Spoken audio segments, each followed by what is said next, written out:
Varicose veins తో బాధపడుతున్నారా? మన ఏవిస్ హాస్పిటల్లో 4500 రూపాయల లేజర్ స్కానింగ్ ఉచితం. నమస్తే రమ్మగారు. నమస్తే జయ. మరి భోజుడు తర్వాత ఏం చేశాడనేది మాట్లాడుకుందాం రమ్మగారు. విక్రమార్కుడు సింహాసనం కోసం ఒక్కొక్క మెట్టు ఎక్కుతా ఉన్నాడు, ఒక్కొక్క చోట కొన్ని స్టోరీలు వింటా ఉన్నాడు, కొన్ని కథలు. ఇప్పుడు 4వ మెట్టుకు వెళ్తున్నాడు. ఇక్కడ ఏం జరిగింది? సింహాసనం ద్వాత్రింశికలో 4వ మెట్టు. 4వ రోజున భోజుడు యథావిధిగా మళ్ళీ మంత్రి సామంతులతోటి సింహాసనం దగ్గరికి వెళ్ళాడు. 4వ మెట్టు మీద కాలు పెట్టాడు. ఏ రోజుకి ఆ రోజు విరమించుకుంటున్నాడు, అయినా మళ్ళీ వెళ్తున్నాడు. ఎందుకంటే ఆయనకి విక్రమార్కుడి గురించి తెలుసుకోవాలనుంది. ఇది మంచి మార్గం. అంటే సింహాసనం మీద వాంఛ కాదు, విక్రమార్కుడి గురించి తెలుసుకోవడం కోసమే. అవి 4వ మెట్టు మీద కాలు పెట్టేసరికి ఆ 4వ మెట్టు మీద ఉన్న సాల పంచిక పక్కపక్క నవ్వింది. నీకు పట్టు వదలని విక్రమార్కుడి కంటే పట్టు వదలని వాడివి నువ్వు, మళ్ళీ వచ్చావు. విక్రమార్కుడి సమయస్ఫూర్తి, పరోపకార బుద్ధి, ధర్మాత్ముడు, అతను ప్రత్యేక గుణాలు కలిగినవాడు. మనుషులందరికీ ఇవన్నీ ఉంటాయి కొద్ది కొద్దిగా, కానీ హితోధికంగా గుణాలు కలిగిన వాళ్ళు తక్కువ మంది ఉంటారు. అందులో విక్రమార్కుడు ఒకడు. ఇది ఆయనకి కోసం పుట్టింది ఈ సింహాసనం, నీలాంటి వాళ్ళు దీని మీద ఎక్కలేరు అనేసరికి భోజుడు అడిగాడు, ఆయన సమయస్ఫూర్తి ఏమిటి, ఆయన ధర్మబుద్ధి ఏమిటి, పరోపకార బుద్ధి ఆయనది ఎలాంటిది, ఎట్లా ఆయన ఇతరులకు సహాయం చేశాడు, ఎలా తన సమయస్ఫూర్తితోటి సమస్యలను ఎదుర్కొన్నాడో నాకు చెప్పమన్నాడు. చెప్పమంటే అప్పుడు 4వ ప్రతిమ మంగళ కళ్యాణి, ఆమె పేరు. నా పేరు మంగళ కళ్యాణి. విక్రమార్కుడు గురించి ఎన్ని కథలు చెప్పినా తక్కువే. ఇంకో కథ చెప్తాను. ఈ హేలావతిని వివాహం చేసుకుని వచ్చేసాడు. అవును, 6 నెలల పాటు మళ్ళీ రాజ్యంలోనే ఉన్నారు. రాజపాలన చేశాడు, అద్భుతంగా పరిపాలించేవాడు. ఈ పరిపాలనా సమయం అవ్వగానే ఆయనకి టైం అయిపోయింది, వెళ్ళిపోవాలి. అయితే భట్ట ఏమన్నాడంటే, కిందటిసారి మీరు వెళ్ళాక నాకు చాలా దిగులు పుట్టింది, మీరు ఏ సమస్యలు ఎదుర్కొన్నారో, ఎక్కడున్నారో, ఒంటరిగా మీరు ఏం చేస్తారో అని నాకు చాలా బాధగా ఉంది, నేను కూడా వస్తాను మీతోటి ఈసారి అని అడిగాడు.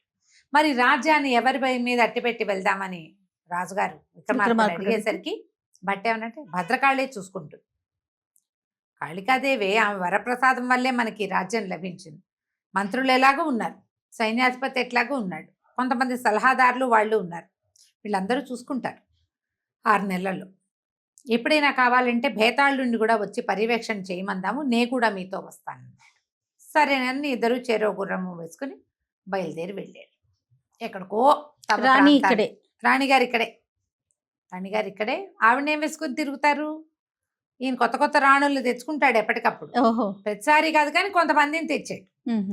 ఈ బయలుదేరి వెళ్ళిన తర్వాత వీళ్ళు ఏదో ఒక రాజ్యంలో ప్రవేశించారు. సరే, రాజ్యంలోకి వెళ్ళిన తర్వాత ఒక సత్రంలో దిగారు. ఎక్కడి నుంచో భలే అద్భుతమైన వాసన, ఏవో తోటలు, చూస్తే చుట్టుపక్కల ఎక్కడ తోటలు ఉన్నట్లు అద్భుతమైన గంధం, చాలా పరమాద్భుతంగా ఉంది ఆ వాసన. గుండె నిండా ఎంత పీల్చినా తనివి తీరట్లు. అప్పుడు ఆ సత్రం దగ్గర ఉన్న మనుషుల్ని ఎవరిను రాజా అడిగాడు భట్టి, ఏంటండి ఇంత వాసన వస్తుంది, ఈ పువ్వుల వాసన ఎక్కడిది, ఏమిటి ఈ సత్రం అంతా, ఈ చుట్టుపక్కల ప్రాంతం అంతా జనాలంతా ఎవరిళ్లలోకి వాళ్ళు వెళ్ళిపోయి తలుపులు వేసుకుంటున్నట్టుగా కనపడుతుంది, ఇక్కడ ఏం జరుగుతుందంటే, మీరు ఈ ప్రాంతానికి కొత్త వాళ్ళు, అందుకే మీకు తెలియటం లేదు. ఇక్కడ విజయనగరం అని ఒక ఊరుంది, రాయల సంతతికి చెందిన ఒక రాజుగారి ఇక్కడ పరిపాలకుడుగా ఉన్నాడు. ఓకే. అయితే ఈయనకి లేక లేక ఒక కుమార్తె కలిగింది. ఆమె ఒంటి మీద నుంచి వచ్చే సౌరభం ఇది. ఆమె పుష్పగంధి, పుట్టిన దగ్గర నుంచి ఆమె మీద నుంచి రకరకాల పువ్వుల వాసనలు వచ్చేవి. ఆమె పేరు చెంపకవల్లి, పేరు కూడా సార్థకనామధేయురాలు. ఆ చెంపకాలు చామంతుల వాసన వస్తుంది ఆమె దగ్గర నుంచి. అయితే ఆమె వివాహం చేసుకోవటానికి ఇచ్చగించట్ల, పెళ్లి చేసుకోనుంది. రాజు కూడా ఆమె తాలూకు ఆమె ఉద్దేశాన్ని, అంటే ఆమె పురుష ద్వేషిణి, మగవాళ్ల పొడగిట్టదు. అందువలన ఆమె ఇష్టానికి కాదనకుండా తండ్రి ఏం చేశాడంటే, మగవాళ్ళ ఎవ్వరూ ఆమెను చూడకుండా ఉండేలాగా ఏర్పాటు చేశాడు. ఈ సత్రానికి అవతలగా ఒక చిన్న కోట, ఒక పెద్ద కోలను కట్టి ఉన్నాయి. ఆమె ప్రతి వారము ఏం చేస్తుంది, ఈ కోట ఇక్కడికి వచ్చి ఆ కొలంలో జలకాలు ఆటలాడి చెలికత్తెలతోటి కొంత సమయం ఇక్కడ గడిపి వెళ్తుంది. ఏ వారంలో ఒకరోజు ఆమె వస్తుంది. ఆమె వచ్చేటప్పుడు తండ్రి అంతా చాటిప్పేయిస్తాడు, రాజకుమార్తె వస్తోంది అని. అప్పుడు మొత్తం జనమంతా ఇళ్లలోకి వెళ్ళిపోతారు, ఎవ్వరు మగవాళ్ళు ఆమెకు ఎదురుపడరు. సత్రం కూడా ఖాళీ అయిపోతుంది. మీరు కొత్త వాళ్ళు కాబట్టి ఇక్కడ ఉన్నారు, వీళ్ళు సత్రం బయట తిరుగుతున్నారు, మీరు ఎక్కడికైనా సర్దుకోండి, ఇక్కడ కనపడద్దు. కనపడితే శిక్షలు చాలా తీవ్రంగా ఉంటాయి. అసలు మగవాళ్ళని ఆమె చూడదు, మగవాళ్ళు ఆమె కంట పడకూడదు అని చెప్పి ఆ పౌరుడు వెళ్ళిపోయాడు. ఆశ్చర్యపోయారు. రాజుగారు కళ్ళు మూసుకుంటే ఆ వాసనకి ఎంత బాగుందో, మైమరిచిపోయినట్టు అయిపోయాడు. భట్ అన్నాడు, ప్రభు ఏమిటి మీ ఉద్దేశం అన్నాడు. ఏమిటి, ఒక రాజకుమార్తె వివాహం చేసుకోనని అంటమేమిటి? యుక్త వయసులో ఉన్న అమ్మాయి, ఇంత అపురూప సుగంధాలు ఈనే అమ్మాయి ఏ పద్మిని జాతి స్త్రీయో, ఆమె పురుషద్వేషం ఎందుకు ఉండాలి ఆమెకి? ఏమిటో ఇది చూడాలనుంది, ఇది నాకు తెలుసుకోవాలనుంది అన్నాడు. అనేసరికల్ భట్టి వీళ్ళ దగ్గర సామాన్లు, గుర్రంది మీద రకరకాల సామాన్లు ఉంటాయి, నేను స్త్రీ వేషం వేసుకుంటాను, మీరు ఒక వృద్ధ వేషం వేసుకుని ఈ చెట్టు కింద ఉండండి, నేను పోయి లోపలికి వెళ్ళి చూసిస్తాను. ఆడవాళ్ళు పోతున్నారు, చల్లగా ఆడవాళ్లలో కలిసిపోయి భట్టి కూడా లోపలికి వెళ్ళిపోయాడు. ఈయన ఒక వృద్ధుడి వేషం వేసుకుని దూరంగా ఉన్న ఒక చెట్టు కింద కూర్చుని ఆ కోట వైపే చూస్తూ ఉన్నాడు విక్రమార్కుడు. ఈ లోపలికి వెళ్ళిన భట్టి చూశాడు, ఆమె ఎంత సౌందర్యవతో ఆ చెంపకవల్లి. అసలు ఆమె జుట్టు ఏమిటి, ఎంత బారెడు జడో, ఆమె జుట్టు నుంచే ఈ సుగంధం అంతా వస్తుంది. పువ్వులు లేవు తల్లో, కానీ వాసన వస్తుంది. చెలికత్తెలతోటి అందరితో చాలా బాగుంది ఆమె. ఆవిడేమి కోపిష్టి దురుసు అదేమిటో గయ్యాళి కాదు, చక్కటిది. చక్క జలకాలాటలాడుతుంది, అందరితోటి సమానంగా ప్రవర్తిస్తుంది, చెలికత్తెలతో ఆడుకుంటోంది. ఆమె చూశాక ఈయన కనిపించింది, విక్రమార్కుడు లాంటి అపురూపమైన వ్యక్తికి ఇలాంటి అపురూప సౌందర్యవతి ప్రత్యేక లక్షణాలు ఉన్న అమ్మాయి భార్య కావాల్సింది. కానీ ఈమె దగ్గరుండి ఈ ప్రత్యేక లక్షణం పురుషద్వేషం, అది ఏమిటి, దాని మొదలేమిటి, ఎక్కడి నుంచి వచ్చింది, అది తెలుసుకోవాలి. అక్కడి నుంచి ఈ జలకాల ఆటలు ముగించి కోటలోకి వెళ్ళిపోతున్నారు. వాళ్ళు ఎట్లా వెళ్తున్నారు, కోటకి ద్వారాలు ఉన్నాయి వరుసగా, నలుగురు చొప్పున ఒక్కో ద్వారంలో విడిపోయారు. ఈ వచ్చిన గుంపులో బట్టి కాసేపు వాళ్ళతో వీళ్ళతో ఉన్నాడు. తర్వాత ఈయన ఆడ్ మ్యాన్ అవుట్, చివరి ద్వారాలకి ఎలా వెళ్ళాలో తెలీదు. అందుకని ఏం చేశాడు, అక్కడి నుంచి కామ్గా తప్పించుకుని బయటకు వచ్చేసాడు, వేషం మార్చేసుకున్నాడు. ఇంక అర్థం కాల ఎట్లా ఈమెను సాధించాలి. ఆ కోట నుంచి నడుస్తూ ఉజ్జయిని వైపుకి నడుచుకుంటూ వెళ్ళాడు.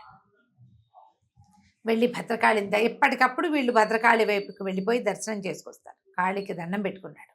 అమ్మా, ఎలాగైనా సరే ఈ చెంపకవల్లి అనే పేరుతో ఉన్న ఈ పద్మగంధి, అది పద్మాల వాసన వచ్చే ఈమెతోటి విక్రమార్కుడికి వివాహం జరగాలి. దాన్ని సాధించడానికి తగిన శక్తియుక్తులు నాకు ప్రసాదించు అని చెప్పి ఆమెకు దండం పెట్టుకుని, ఈయనకి ఏవో రకరకాల విద్యలు ఉన్నాయి, ఆకాశ గమనము అలాంటి విద్యలు కూడా ఉన్నాయి. స్పీడ్గా వెళ్ళి స్పీడ్గా వచ్చేయగలడు. వెనక్కి వస్తూ ఉంటే ఒక చోట అలసటగా అనిపించింది, ఆలోచనలు ఎక్కువైనాయి. అదే ఇదా అని ఆలోచిస్తున్నాడుగా చల్లగా ఉంది. ఒక పెద్ద చెట్టు కనపడింది. ఆ ముందు ఒక కొలను, ఒక ఋష్యాశ్రమము, అవి ఏవో కనపడుతున్నాయి.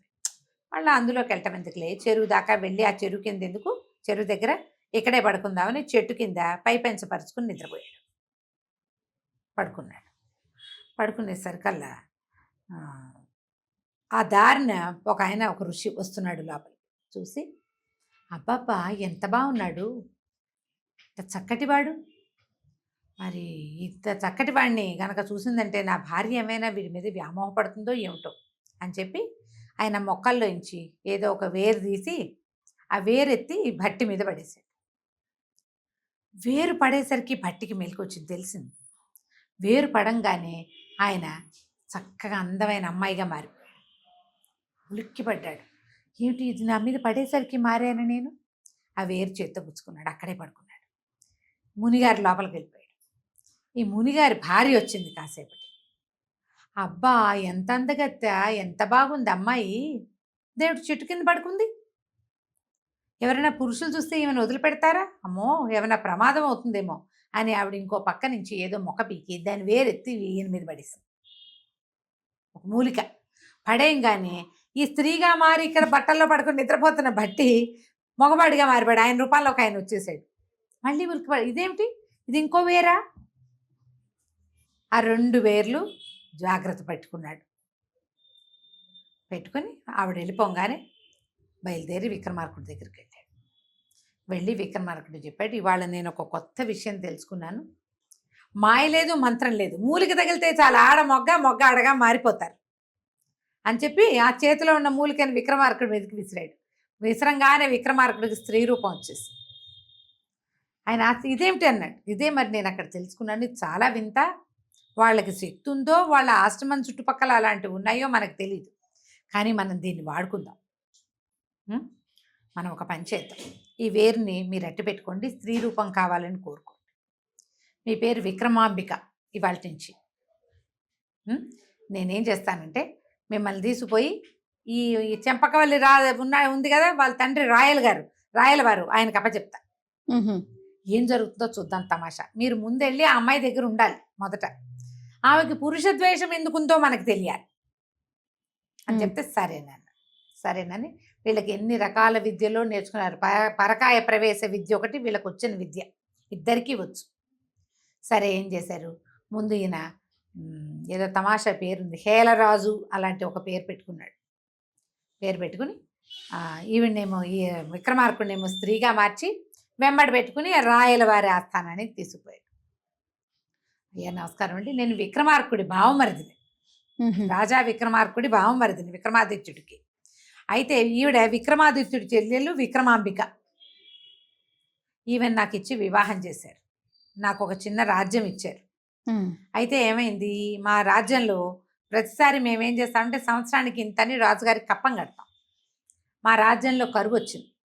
కరువు వచ్చినా సరే అందరూ ఇంత జమ కట్టవలసిందేనని ఒక ఆర్డర్ జారీ చేశారు. నా వల్ల నేను డబ్బు కట్టలేకపోయాను. అయితే ఆయనకి చాలా కోపం వచ్చి నన్ను నగరం నుంచి బహిష్కరించాడు. ఎవరు? విక్రమాదిత్యుడు. ఈయన ఆశ్చర్యపోయాడు, అదేంటి విక్రమాదిత్యుడు చాలా గొప్పవాడే అన్నాడు రాయల్ గారు. చాలా గొప్పవాడు, ఇట్లాంటి పని జరిగిందంటే అలాగే జరుగుతుందండి. విక్రమాదిత్యుడు కాదు, చుట్టుపక్కల మంత్రులు వాళ్ళు వీళ్ళు ఉంటారు, వాళ్ళ ప్రకారం ఇట్లా జరిగింది. అయితే నాకు ఒక 1000 దినారాలు, అప్పట్లో 1000 అంటే చాలా ఎక్కువ కావాలి, నేను మీకు మళ్ళీ తెచ్చిస్తాను. అప్పటి వరకు నా భార్యని మీ దగ్గర అట్టి పెట్టుకోండి, ఈమెకి రక్షణ కావాలి. నేను నా రాజ్యానికి ఇప్పుడు వెళ్ళలేను, నాకు మీరు ధనం ఇస్తే మళ్ళీ ధనం పట్టుకొచ్చి ఇచ్చి నా భార్యని మీ దగ్గర నుంచి తీసుకెళ్తాను. ఆయన అయ్యో ఎంత మాట, మీకు ఏదైనా అవస్థ ఉంటే మీ అమ్మాయి ఆ భార్యని అట్టబెట్టండి, కానీ డబ్బుల కోసం మీరు ఉంచాల్సిన పని లేదంటే, కాదండి నాకు ఇబ్బంది కూడా ఉంది, ఏమి ఉంచుకోండి అన్నాడు. అనగానే సరేనని ఒప్పుకొని, మీకేం భయం లేదు, మీ భార్య ఇతర పురుషుల కంట పడినివ్వను, పైగా ఈవిడ రాజా విక్రమాదిత్యుల వారి చెల్లెలు కాబట్టి అంతఃపురాన్ని పంపిస్తాను, నా కూతురు ఎంతో శ్రద్ధగా చూసుకుంటుంది ఈవిడ అని చెప్పి, ఈ వచ్చిన రాజుగారి విక్రమార్కుడు బావమరిదినని చెప్తున్నాడు కదా, హేలరాజు పేరుతోటి భట్టికి 1000 దినారాల సొమ్ము ఇచ్చాడు రాజుగారు. ఇచ్చి ఈవిడ్ని వెంబడిపెట్టు తీసుకెళ్ళి ఈ చెంపకవల్లికి అప్పచెప్పాడమ్మా, ఈమె పేరు విక్రమాంబిక, ఈమె అపురూప సౌందర్యవతి కావటం వల్ల నా దగ్గర న్యాసంగా ఉంచబడింది, మరి నీ దగ్గరే ఉంచుకో, బయటికి పంపించద్దు ఎక్కడికి అనగానే అటగే ఉంచుకుంటాను. సాటి రాజుగారి చెల్లెలు, ఓ రాజుగారి భార్య, రాజకుమార్తెకి ఏం తప్పు, అంతే విక్రమాంబికని ఉంచుకున్నాడు. ఇంటి లోపల అంతఃపురంలో ఉంచారు. ఈ భట్టి ఏమో అప్పచెప్పేశాక తాము బస చేశారుగా ఒక బిల్డింగ్లో, అక్కడికి వెళ్ళిపోయి ఈ 1000 నాణ్యాలు పట్టుకెళ్ళాడుగా, అవి ఒక చోట దాచిపెట్టాడు. దాచిపెట్టి భయతాళుని పిలిచి, భయతాళ నా శరీరాన్ని విడిచిపెడతా, శరీరం జాగ్రత్త అని చెప్పి ఒక చచ్చిపోయిన ఉడత ఒకటి కనపడితే ఆ ఉడతలోకి పరకాయ ప్రవేశం చేసి ఆ ఉడత రూపంలో వెళ్ళిపోయి ఎక్కడైతే విక్రమాంబిక ఈ చెంపకవల్లి ఉన్నారో ఆ అంతఃపురంలో చేరిపోయాడు. ఉడతలు అటు ఇటు తిరుగుతాయి, అంతఃపురాల్లో చెట్లు ఉంటాయి, దానికి ఏదో పండు ఫలాలు పెడతారు. ఇతను కనిపెట్టి ఉండి విక్రమార్కుడు ఏం చేస్తున్నాడు, ఇంకా అక్కడే ఉన్నాడు. ఈ విక్రమాంబిక ఈ చెంపకవల్లి ఎంత స్నేహితులయ్యారో, ఎంతో కబుర్లు చెప్పుకునేవాళ్ళు, ఎన్ని రకాల మాటలో మాట్లాడుకునేవాళ్ళు, కథలు కబుర్లు చెప్పుకునేవాళ్ళు. ఒకనాడు ఏమైంది, విక్రమాంబిక ఎక్కడికో వెళ్ళిపోయింది, ఆవిడ కనపడలే. ఈవిడికి ఈ చెంపకవల్లి ఆ గది ఈ గది ఈ గది వెతుక్కుంటూ ఒక చోటకు వచ్చింది. చూస్తే ఈవిడ ఇక్కడ కామ్గా ఏదో ఆలోచనలో పడింది. ఏమిటమ్మా అట్లా ఆలోచిస్తున్నావంటే, ఆలోచించక ఏం చేయను, నేనా వివాహితని, నువ్వు అవివాహితవి, అసలు స్త్రీ అంటేనే వివాహయోగ్యమైనది, స్త్రీ అంటేనే ప్రకృతి మనకేం చెప్పింది, వివాహం చేసుకుని సంతానం పొందాలి మనం, నువ్వు ఎందుకు ఇట్లా ఉన్నావు, నీకు ఈ పాటికి వివాహం అవ్వాలి కదా అనేసరికి ఈవిడ చెంపకవల్లి కామ్గా ఉండేసరికల్లా ఈవిడంది, అంటే రాజుల పిల్లలు ఇలాగే ఉంటారా, ఒక రాజుగారు కుమారుడు ఇలాగే ప్రవర్తించాడు, స్నేహితులకు కూడా సరిగ్గా చెప్పడు, స్నేహితులతో సరిగ్గా ఉండరు రాజులు కూడా, రాజులు స్నేహితులతో కూడా బాగుండరు, నువ్వు అలాంటి దానివేనా ఆ కథలో రాజకుమారుడిలాగా.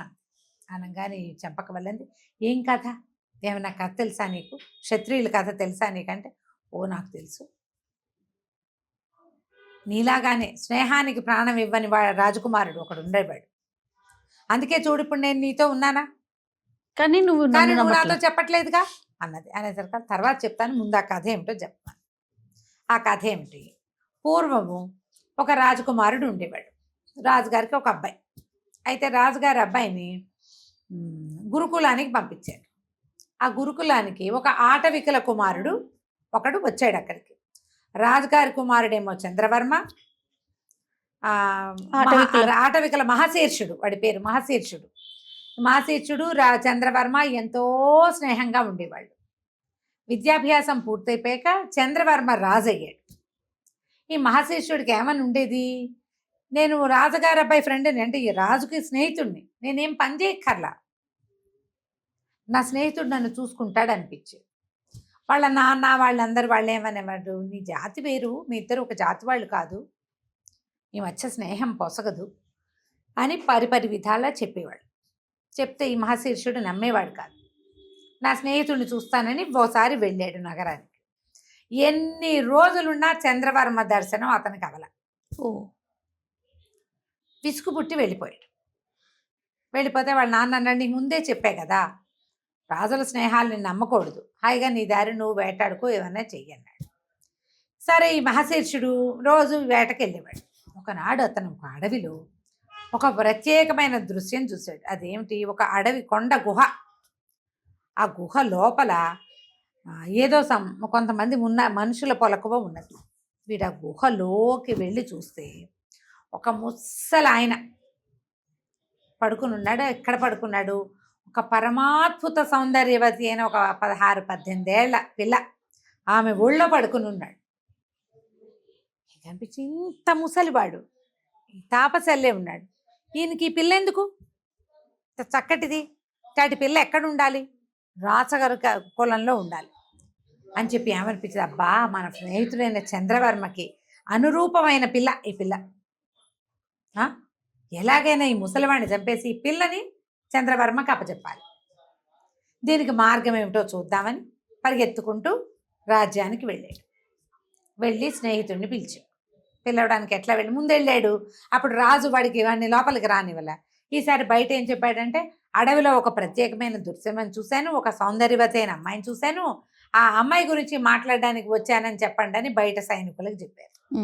ఎప్పుడైతే అడవిలో సౌందర్యవతి అయిన అమ్మాయి అని వీళ్ళు చెప్పారో సైనికులు, ఆ రాజుగారు పరిగెత్తుకుంటూ వచ్చేసాడు బయటికి. చంద్రవర్మ, ఏమిట్రా నాయన, కాదు నేను అడవిలో చూశాను, ఎంత బాగుందో, నీ పక్కన అయితే మహా బాగుంటుంది, అదా వెళ్దామని చెప్పేసి ఇద్దరు కలిసి అడవికి వచ్చారు. అతను కొత్త సైన్యాన్ని కూడా తెచ్చాడు.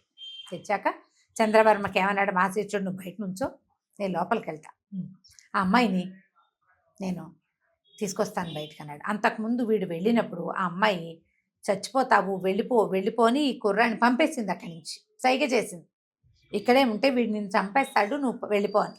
వీడు మళ్ళీ వచ్చాడు లోపలికి.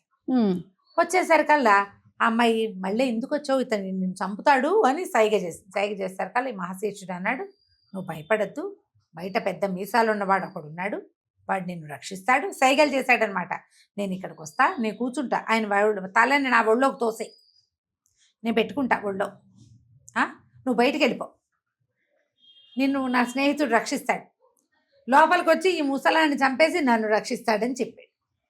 ఇంత ప్లాన్ చేశారు. సరేనన్నది అమ్మాయి. సరే వీడు అడుగులో అడుగు దగ్గరగా వచ్చాడు, అడుగులో అడుగు వేసుకుంటూ దగ్గరకు వచ్చేసి బాస్పెట్లు వేసుకుని కూర్చున్నాడు.